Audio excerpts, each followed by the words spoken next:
Jamal Carter stood at the edge of his office on the 28th floor of a gleaming high-rise in downtown Atlanta, the city's skyline sprawling before him through floor-to-ceiling windows. The late afternoon sun dipped low, painting the horizon in hues of amber and crimson, the light glinting off the steel and glass of towers that rose like sentinels over the urban expanse. At 42, Jamal had built TechNova from a flicker of an idea in a cramped apartment to a tech firm that had just secured a $150 million contract with Horizon Energy, a titan in the renewable energy sector. The deal had stunned the industry, leaving competitors, household names with billion-dollar war chests, reeling as they tried to fathom how a company most had dismissed as an underdog had outmaneuvered them so decisively. His desk, a minimalist slab of polished oak, was a battlefield of organized chaos, a humming laptop, stacks of reports on grid optimization software, a half-empty coffee mug, and a single framed photo. In that photo, his mother, Lorraine Carter, stood on the chipped concrete steps of their old row house in southwest Atlanta, her smile radiant despite the exhaustion etched into her lined face. She'd been a single mother, raising Jamal and his younger sister, Keisha, on a diner waitress's wages, her hands rough from years of scrubbing plates and refilling coffee cups. That image was Jamal's North Star, a reminder of the kid who'd walked 5 miles to the Carver Branch Library because bus fare was a luxury they couldn't afford, a silent vow that he'd never forget the grind that carried him here. The email had arrived just after 2 p.m., a curt, professional note from the producers of the Daily Spotlight, a morning talk show with a national audience of millions. They wanted him as a guest for a segment titled Diversity in Business, Breaking Barriers or Breaking Rules? Jamal leaned back in his leather chair, the fabric creaking under his broad frame, and ran a hand over his close-cropped beard, the bristles prickling against his palm. He'd seen this script play out before, mainstream media, discovering black entrepreneurs when it fit their narrative, parading them out for a feel-good moment before the spotlight swung to the next viral sensation. But TechNova wasn't some scrappy startup coasting on hype. This was 15 years of relentless hustle, sleepless nights coding in a basement apartment, loan applications rejected by bankers who barely glanced at his numbers, and doors slammed shut by investors who couldn't see past his skin to the vision beneath. His assistant, Maya Jackson, poked her head through the door, her braids swaying slightly as she adjusted her wire-rimmed glasses. At 31, Maya was a force, sharp as a tack, fiercely loyal, and unafraid to call Jamal out when he needed a reality check. She'd joined TechNova 5 years ago as an intern, fresh out of Spelman College, and had risen to become his right hand, her quick mind and dry wit indispensable. "You're staring at that email like it's about to sprout fangs," she said, her tone a blend of teasing and concern. She stepped inside, a tablet cradled in her arm, and perched on the edge of a chair across from his desk, her navy blazer crisp against the gray upholstery. "You sure you want to do this? You know how these shows operate, they love a success story until they get a chance to poke holes in it." Jamal exhaled, his broad shoulders shifting under his tailored navy suit jacket, the fabric stretching slightly across his frame. "I know the game, Maya. They build you up, then fish for the crack to tear you down. But this is national exposure, millions of eyes on TechNova. If they want to play chess, they're picking the wrong opponent." Maya's lips pressed into a thin line, skepticism flickering in her dark eyes as she tapped her tablet, pulling up a calendar packed with color-coded blocks. "Just don't let them bait you. You've got enough on your plate with the Horizon rollout, meetings with their engineers next week, beta testing deadlines, investor calls piling up. And I don't trust that host, Sarah Klein. She's got a knack for twisting the knife under that polished smile. Remember that senator she grilled last month? Poor guy walked off the set looking like he'd aged a decade." Jamal nodded, though a flicker of unease stirred in his gut, a faint ripple beneath his calm exterior. Maya wasn't wrong. Sarah Klein was a veteran journalist, a morning TV staple with a reputation for tough but fair interviews that often left guests grasping for footing. Her style was a masterful dance of charm and precision. She'd smile warmly while slipping the blade in, and by the time you felt the sting, she'd already moved on to her next question.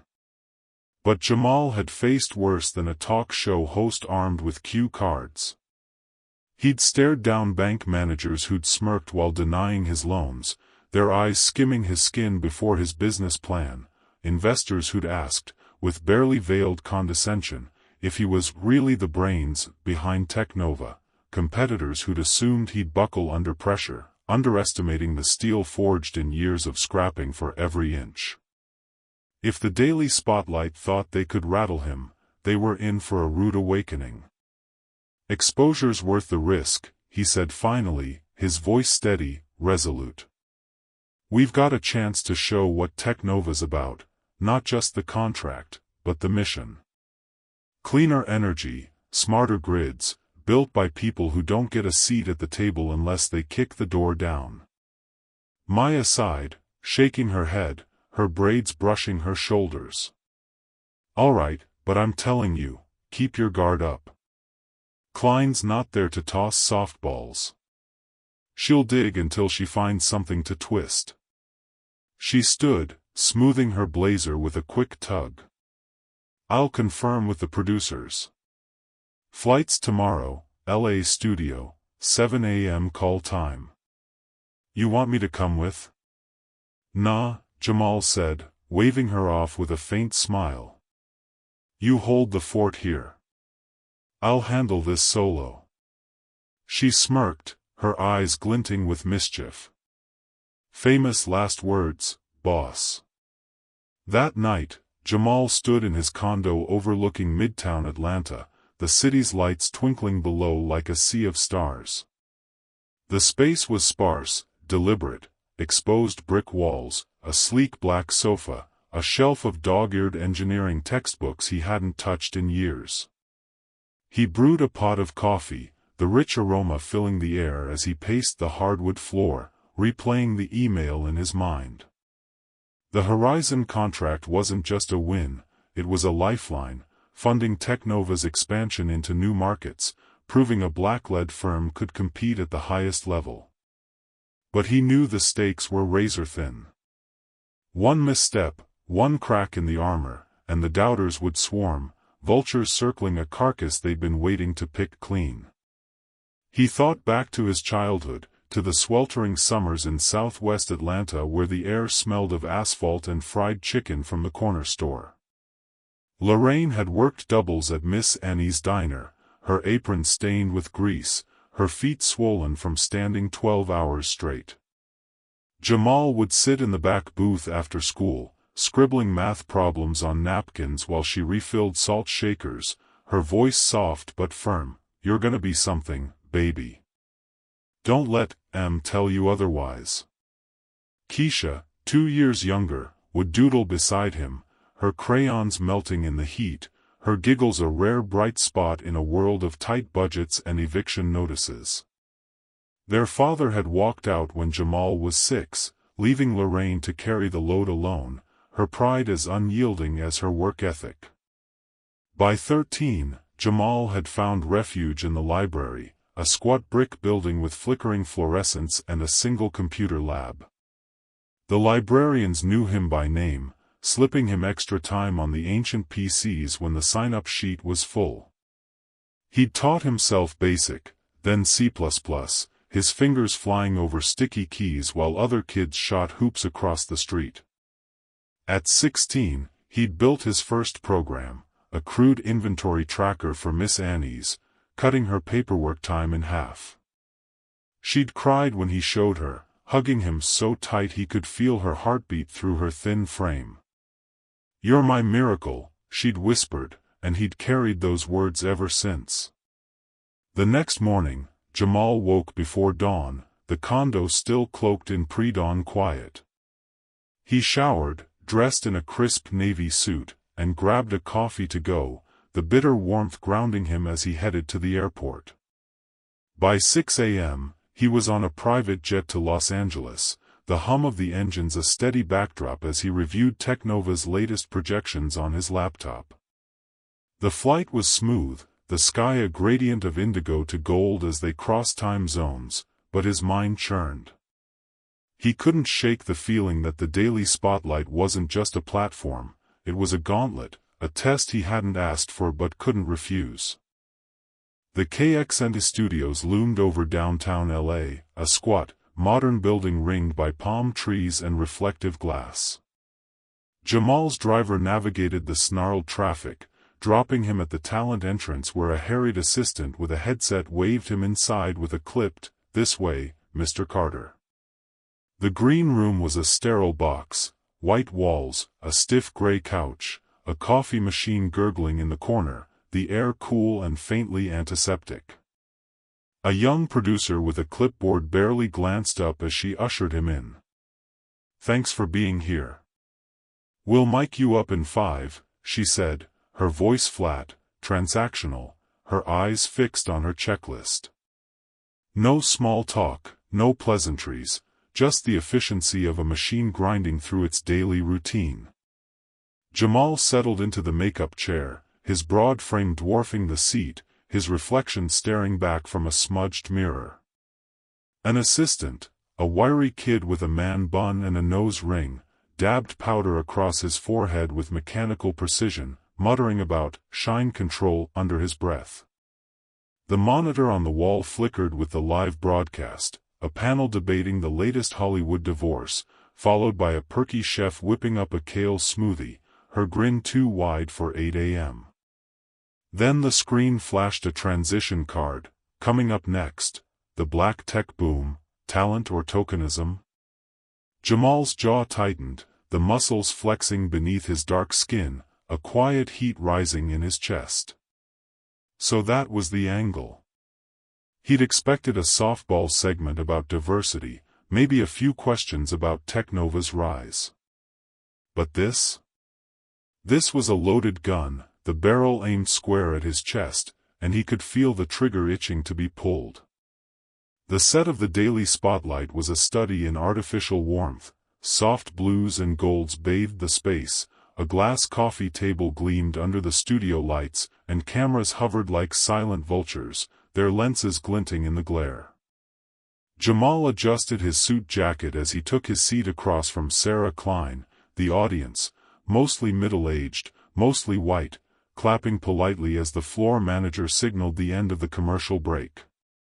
Sarah was a vision of polished perfection, blonde hair swept into a low bun, a cream blazer hugging her slim frame, and a smile that didn't quite reach her hazel eyes, sharp and calculating beneath the studio glow.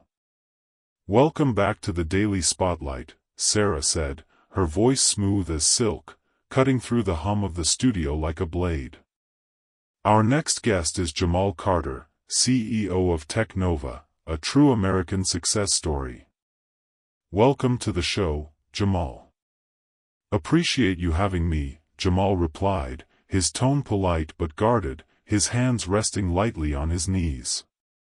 He'd played this game long enough to know the opening move was always a feint, a smile before the strike. Sarah leaned in slightly, flipping through her cue cards with practiced ease, her fingers steady.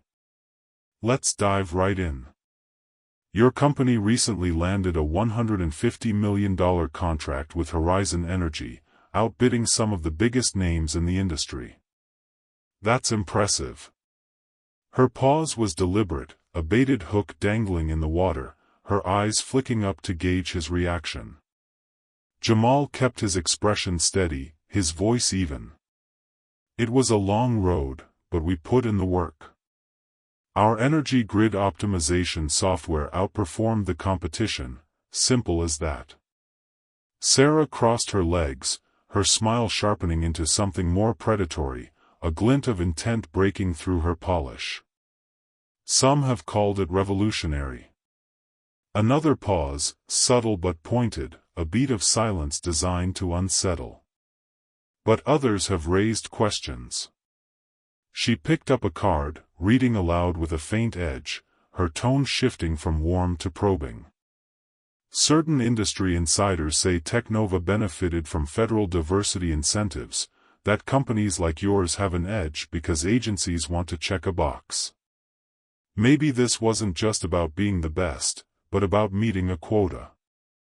There it was, the real reason he was here, the trap sprung wide open. Jamal let a beat pass, his dark eyes locking onto hers, unflinching.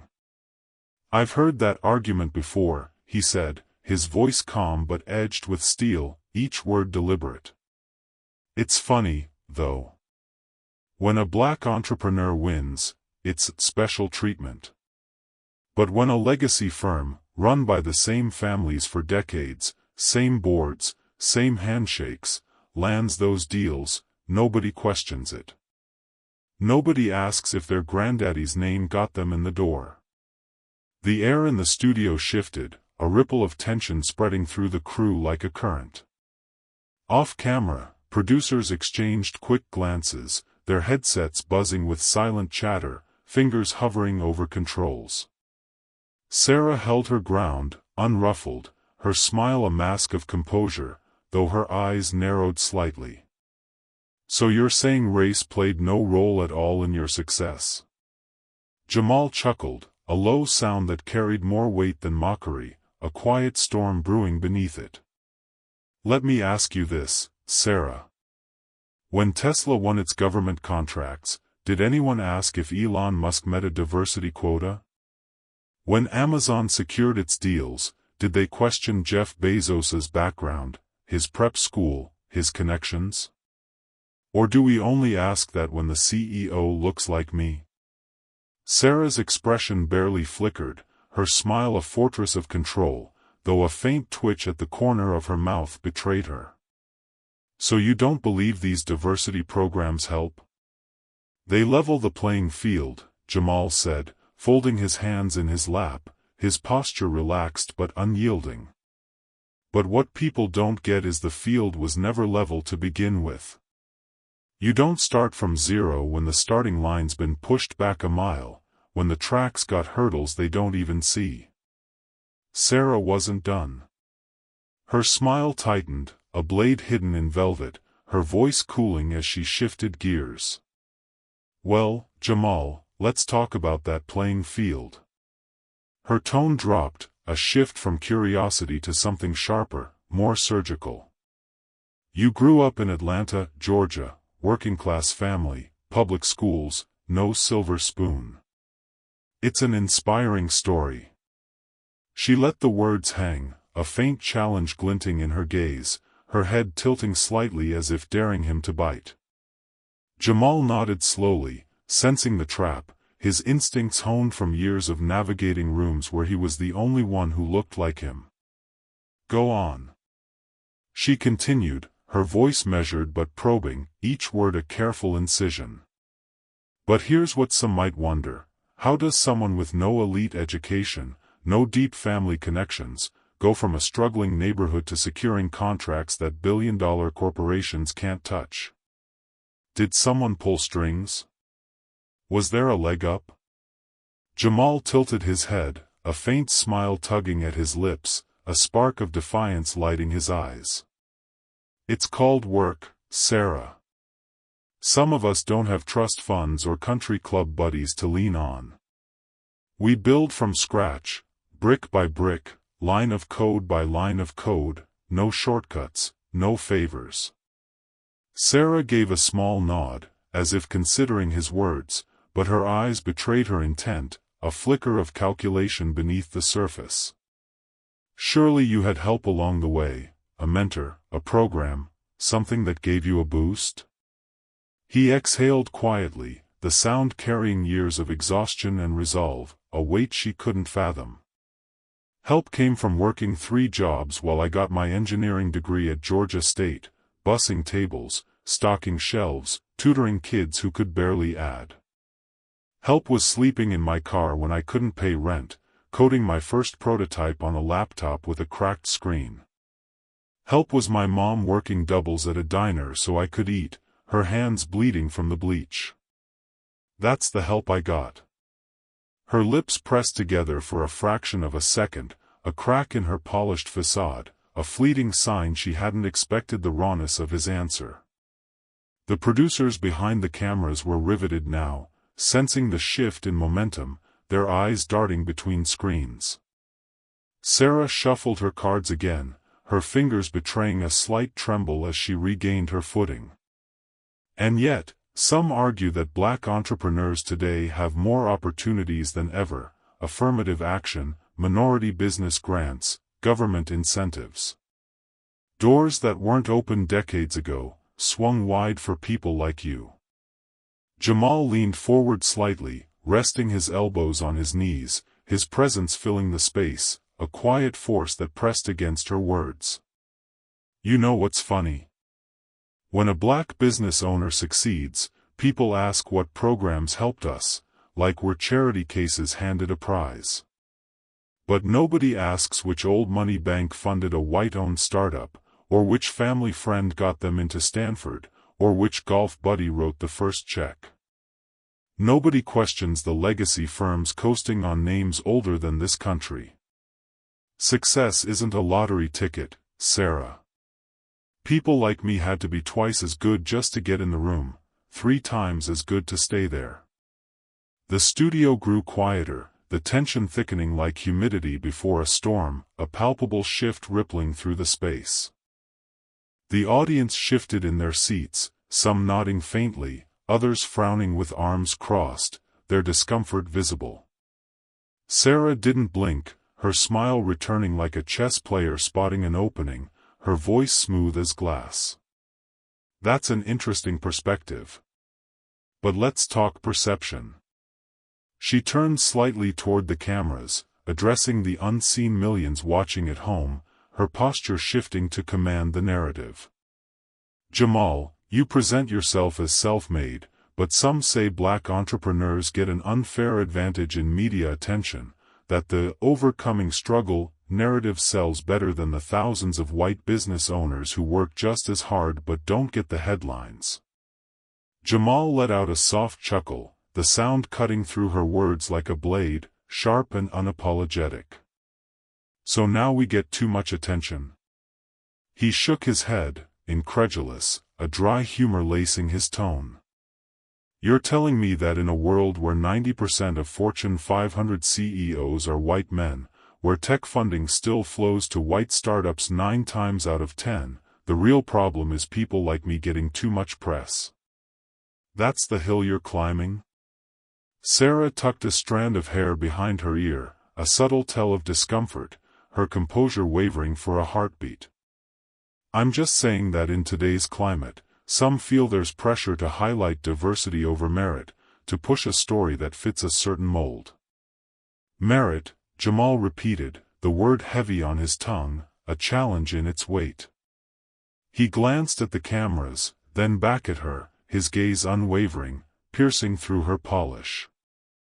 Do you really think I'd be sitting here if I wasn't exceptional at what I do? You think I got here playing a diversity card, or because I clawed my way past everything built to keep me out, every no, every smirk, every locked door? Silence stretched across the set, thick and electric, a current buzzing beneath the surface. Sarah opened her mouth to respond, but Jamal wasn't finished. She'd lit the fuse, and now she'd have to watch it burn. Let's be real, he said, his voice rising just enough to command the room, a steady fire in his words. The system's not blind, it's got eyes, and they don't look kindly on folks like me. I had to be flawless where others got to be average, perfect where others got to stumble. Sarah took a slow breath, shifting in her seat, a calculated move to reclaim control, her blazer rustling faintly. Jamal, you're clearly passionate, and I respect that. But let me ask, do you think some of this outrage is exaggerated? Your success proves the system isn't as rigged against black entrepreneurs as some claim, it's evidence you can win. The audacity hit him like a punch, a jolt that tightened his chest, but Jamal kept his composure, years of practice keeping his temper leashed. He chuckled again, shaking his head, the sound dry and bitter. It's funny how people love to point at one success story and say, "See, the problem's solved." Like I'm the exception that erases the rule. He leaned forward, his voice steady but piercing, each word a hammer strike. If one person climbs out of a burning building, do you tell the world the fire wasn't that bad? Point at them and say the smoke didn't choke anybody else? Sarah hesitated, her smile faltering for the first time, a flicker of uncertainty breaking through her armor. Jamal pressed on, relentless, his presence a tide she couldn't stem. The fact that I made it doesn't mean the system's fair. It means I fought twice as hard to get through it, dodged the flames, broke the windows, pulled myself up while the smoke was still choking me. It means I'm the one who didn't burn, not that the fire's gone out. The crew had stopped moving, frozen in the weight of the moment, their headsets silent, their eyes wide. The audience was a tableau, some leaning forward, rapt, others staring in disbelief, hands clenched in their laps. Sarah adjusted in her seat, reaching for a response to regain her footing, her fingers tightening on her cards. "I hear you, but let's explore another angle." She turned to the cameras again, her tone shifting to a carefully rehearsed neutrality, a pivot to safer ground. "Some might say your frustration isn't about race, it's resentment toward bigger corporations. You've criticized tech giants for not diversifying their leadership, called out their boards publicly. Resentment?" Jamal cut in, his voice firm, slicing through her attempt to redirect. "No. Accountability, yes. I call out what I see, boards that look like country clubs, funding that skips over anyone who doesn't fit the mold, systems that reward the same faces decade after decade." Sarah pressed her lips together, a beat of silence as she recalibrated, then tried again, her tone tighter, a hint of steel beneath the silk. "What do you say to those who believe success today is about hard work, not race, that the playing field's even enough if you just push?" He locked eyes with her, unflinching, his presence a wall she couldn't breach, a quiet power radiating from him.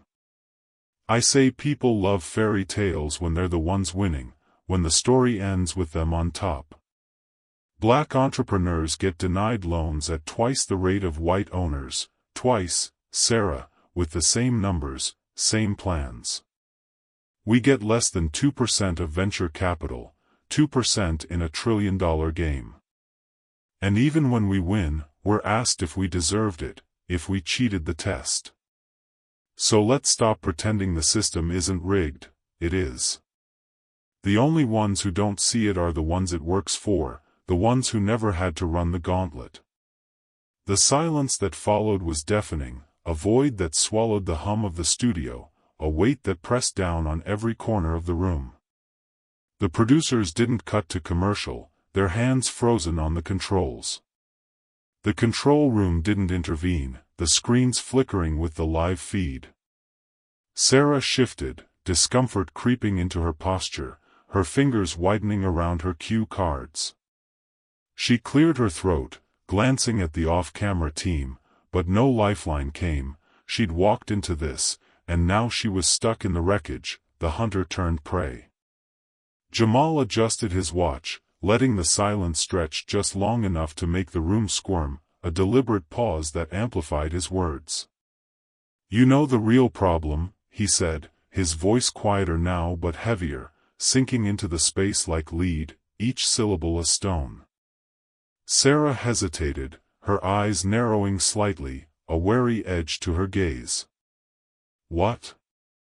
"The bar isn't the same for everyone." He leaned back, crossing his arms, his posture relaxed but commanding, a king on his throne. "A mediocre white man can fail upward in this country, trip over his own feet, botch a deal, and still land a corner office with a pat on the back. A brilliant black man has to jump through flaming hoops just to get a shot, prove himself 10 times over, and even then, they'll say he didn't earn it, that he slipped through a crack. A producer cursed under his breath off-set, the sound barely audible but sharp. They knew this was going viral, a clip that would explode across the internet within hours, a moment too raw to contain. Jamal kept going, his words a steady drumbeat, relentless and true. A white CEO can tank a company, lay off thousands, declare bankruptcy, and still get a golden parachute, new job, new board seat, no questions asked.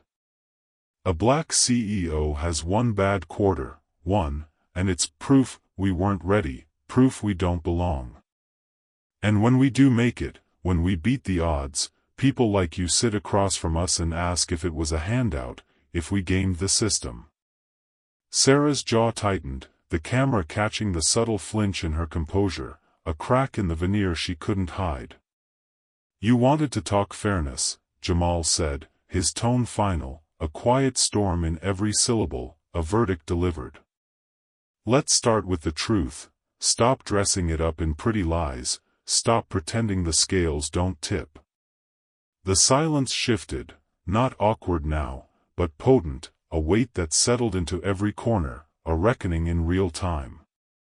Then Jamal turned to the camera, breaking the fourth wall, his gaze piercing through the lens to the millions beyond, a direct line to the world. I know what some of you are thinking right now, he said, his voice steady, deliberate, a preacher at the pulpit. Some of you are nodding because you've lived this, felt the weight, dodged the same traps, carried the same load. Others are frowning, arms crossed, telling yourselves I'm wrong, that it's all in my head, that I'm playing victim to a game I've already won. He paused, letting his gaze linger, unflinching, a challenge in his eyes. But deep down, you know I'm right. You've seen it too, you've just never had to name it. All right, we need to take a quick break, the producer's voice crackled through the speakers, cutting through the stillness like a lifeline, a desperate grab at control. Sarah forced a smile, her composure snapping back into place like a mask, though her eyes betrayed a flicker of unease. We'll be back after this. The cameras cut, the red lights blinking off, but the damage was done. The air buzzed with the aftermath, crew members whispering, the audience murmuring as they filed out for the break, their voices a low hum of shock and debate. Jamal unclipped his mic and handed it to the assistant without a word, his expression unreadable, a calm that belied the storm he'd just unleashed. Sarah stood, smoothing her blazer with a quick tug, and offered a curt nod, her voice clipped. Good segment.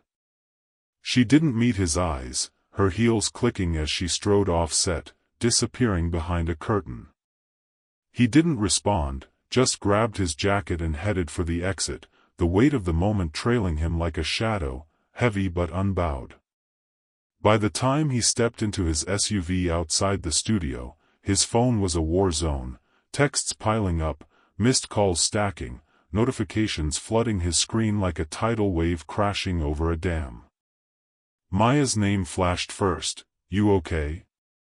Just saw the clip. Holy hell, you didn't hold back. He scrolled through Twitter, the platform already ablaze, a wildfire spreading unchecked. Jamal Carter just exposed the media's bias on live TV. This man spoke truth, gave me chills. Sarah Klein didn't know what hit her, outplayed at her own game. But not everyone was clapping, another rich guy playing victim.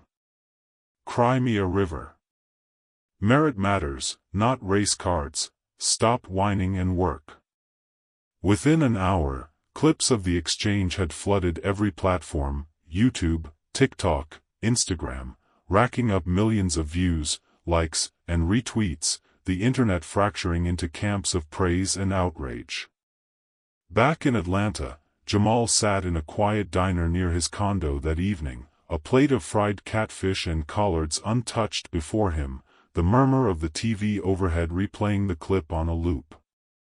He'd needed air, needed space from the chaos, and this spot, Miss Ruby's kitchen, felt like a tether to his roots, its cracked vinyl booths and faded wallpaper a far cry from the studio's gloss. An older man at the counter, gray hair peeking from a worn cap, glanced over and nodded, a silent salute. "Heard you on the TV today, son," he said, his voice gravelly. "You told it like it is." Jamal managed a faint smile, stirring his sweet tea with a spoon. "Just said what needed saying." The man chuckled, shaking his head. "Folks don't like hearing it, though. Never have." Cable news pounced by midday the next day, the story metastasizing into a national obsession. Fox ran a cheerin', Jamal Carter, the new face of corporate whining. CNN dubbed it a reckoning for America's merit myth, their pundits debating in split-screen fury. Business Insider dropped a rushed piece, what Jamal Carter's interview reveals about race and success, while the Wall Street Journal countered with, TechNova's win, talent or timing? The Daily Spotlight issued a statement by lunchtime, a carefully worded dodge, "We value open dialogue and diverse perspectives." While today's discussion grew heated, we stand by our commitment to fair conversations. Jamal laughed when Maya texted him the screenshot, a dry, bitter sound escaping his lips as he sat in his office, the Atlanta skyline darkening outside. "You realize you just set the internet on fire?" Maya's voice crackled through the phone when he called her back, a mix of amusement and exasperation in her tone, her words punctuated by the clack of her keyboard. "Wasn't the plan," he replied, rubbing his temple with his free hand, the city lights blurring into streaks beyond the glass. "But they asked for it, poked the bear and got the claws." She snorted, a rare break in her cool demeanor. Understatement of the year. "I'm getting calls from reporters already, CNN, MSNBC, even some tech blogs. They want your take on the fallout."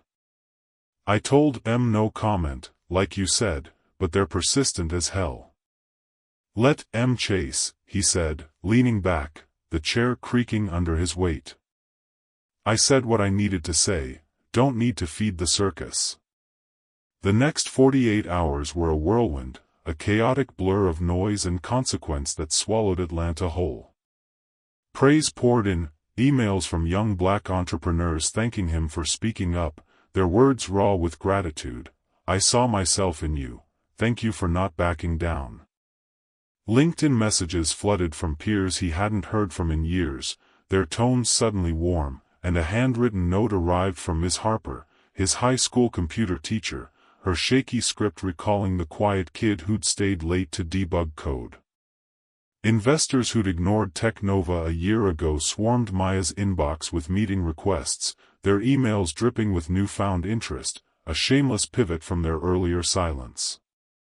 "Guess being controversial's good for business," she quipped when she forwarded him the list, her voice dry over a late-night call. But the backlash was just as fierce, a tidal wave of vitriol crashing in from every corner, a storm he'd known was coming but couldn't fully brace for. A major client, an auto parts supplier they'd been courting for months, emailed to reevaluate their partnership, citing brand alignment concerns, in a vague, corporate dodge.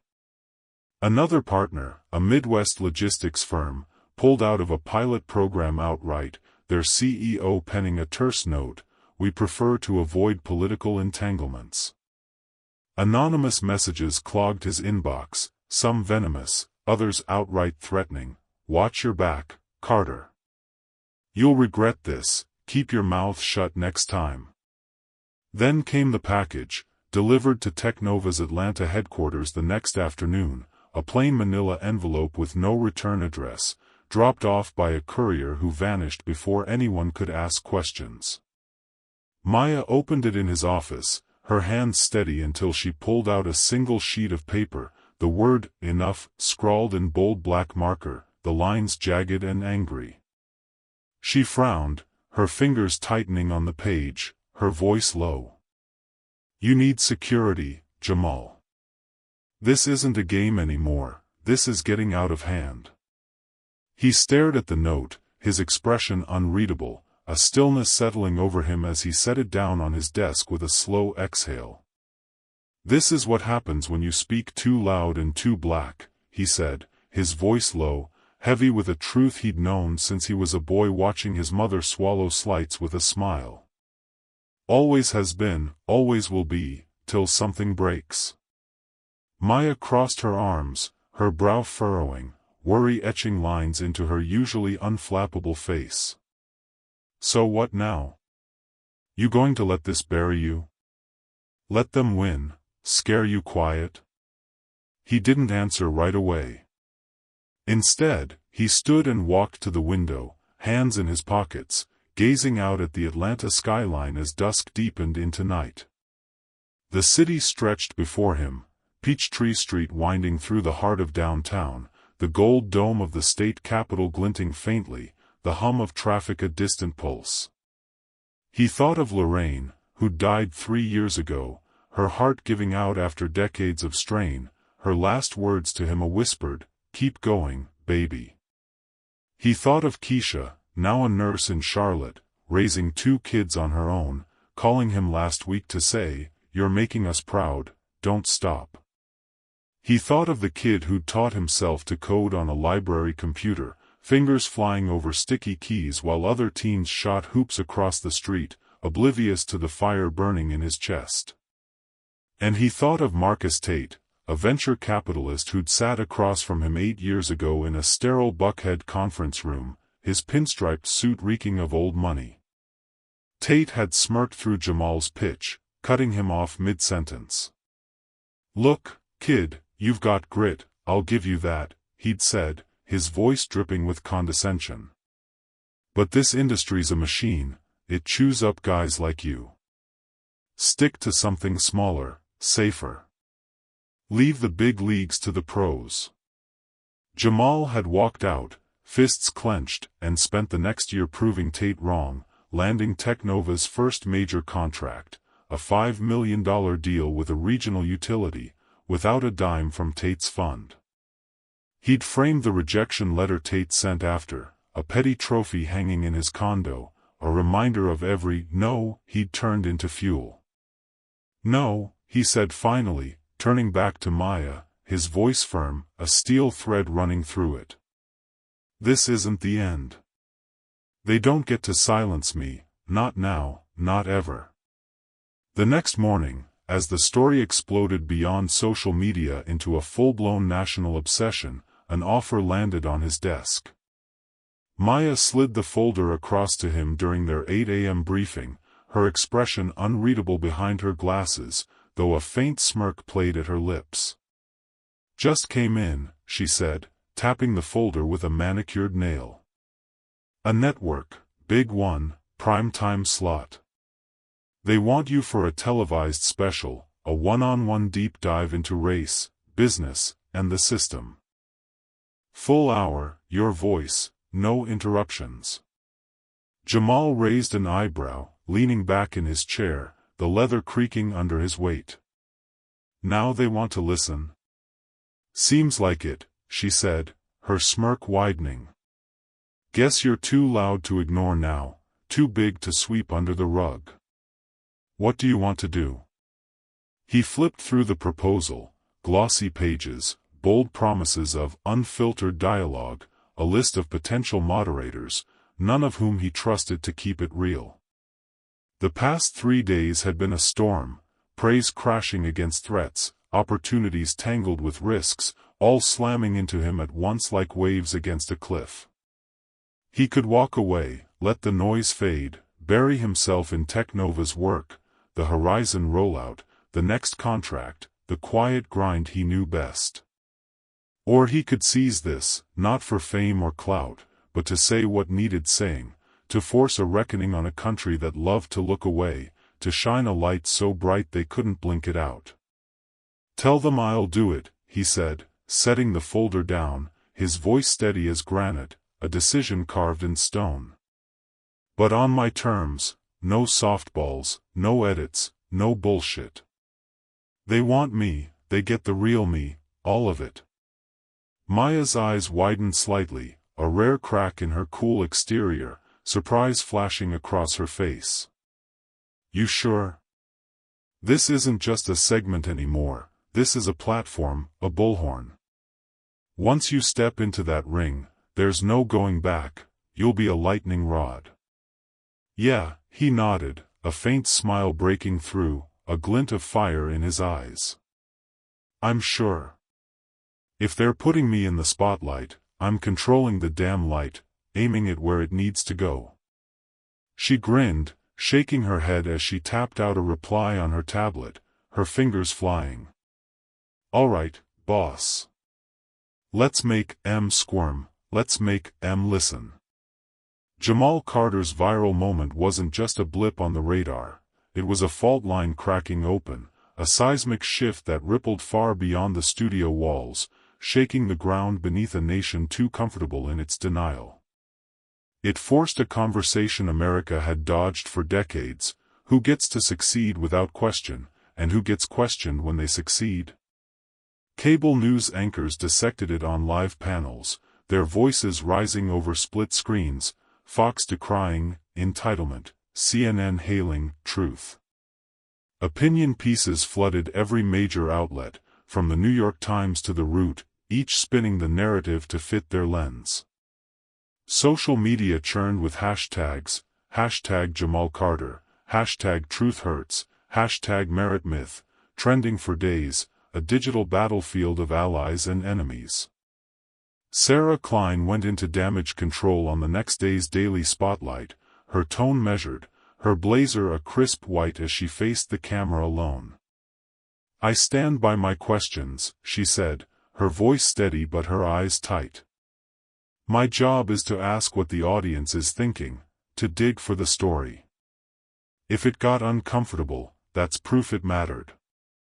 But the audience numbers told a different tale. Ratings spiked for the segment, then dipped the next day, viewers tuning out her rehearsed deflection. Jamal didn't watch her rebuttal. He was back in Atlanta, in his office, staring at that skyline again as the sun dipped below the horizon, painting the city in shades of twilight. He thought of the special ahead, not just a chance to speak, but a chance to build, to reach the kids like him still out there, coding in basements, dreaming in shadows. The question lingered, heavy and unresolved: was success about playing a rigged game, bending to its rules, or breaking it apart to forge something new, something fairer, something truer? For Jamal, the answer was clear: he'd never stop fighting, not just for himself, but for the ones still climbing behind him, the ones the system never saw coming until they were too big to ignore. And as he prepared for that televised hour, he knew one thing for certain: this was only the beginning, a spark that would burn long after the cameras cut.